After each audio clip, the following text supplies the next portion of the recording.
Hello and welcome to High Caliber TV, your source for figure and model updates every Wednesday and Friday. So happy holidays everyone. I hope you enjoyed New Year's and Christmas and all those other great things. We're back at the Workbench after working on some things for Christmas, and I'm really happy with the way that this particular diorama is shaping up. As you can see, I've put the initial block coat of interior green on these figures. This is the Sergeant.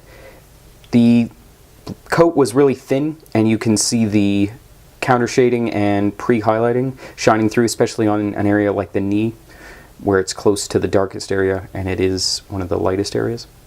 This isn't the final color, of course. The intention of putting this block color in is just to start off the process. Through the further shading and highlights, it'll round out the color and make it the proper uniform color. This is obviously a bit too light and a bit too limey, I suppose you could say. Looking at things like this, it really shows the effectiveness of simple techniques like pre-shading and counter-shading and pre-highlighting. I know a lot of figure painters use counter-shading and pre-highlighting and things like that as simply a roadmap, because it so blatantly shows you where the dark areas are, and it shows you how the sun would be affecting the figure. So I'm hoping to use this to my advantage and get a lot more out of these figures. Really liking how they're going together so far. Now the base has had the initial work put into the wood. I started off by blocking the colors with olive drab, and then did, as you can see, the counter shading in between the boards. And I also applied some more or less random sprays of black just to create some differentials and make it so that the wood doesn't look, it's not supposed to look pristine, so the random nature that you can give it, you know, it lends a lot to the end result, I think.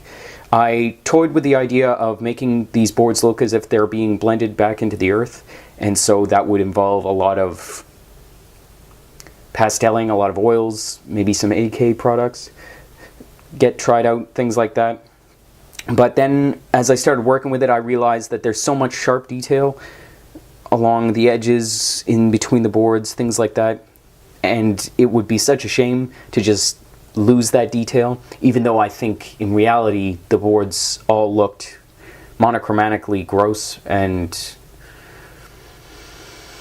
they would have looked very used. Obviously I don't think they had that many opportunities to replace the boards unless they were actually severely damaged in combat. So here, this is where we are. I'm always looking forward to starting the next project because I'm a modeler and that's what we do. But I am really enjoying this project so far. And thanks very much for watching. Follow us on Facebook, Pinterest, and Twitter. Thank you to everyone who's checked out the new website. I've gotten a lot of positive feedback, all of our returning customers. I really appreciate that. And I also wanted to say thank you to all of the YouTubers out there who watch the videos, subscribe. You know, the comments that get left really help. I really appreciate it. And there was someone put a comment on one of the Kurt Meyer videos this past week, and he linked the reference photos for the Alpine figure, and it was just really cool. I love seeing stuff like that, so thanks a lot. Yeah, that's it. We'll see you on Friday, probably. Thanks very much for watching. Bye.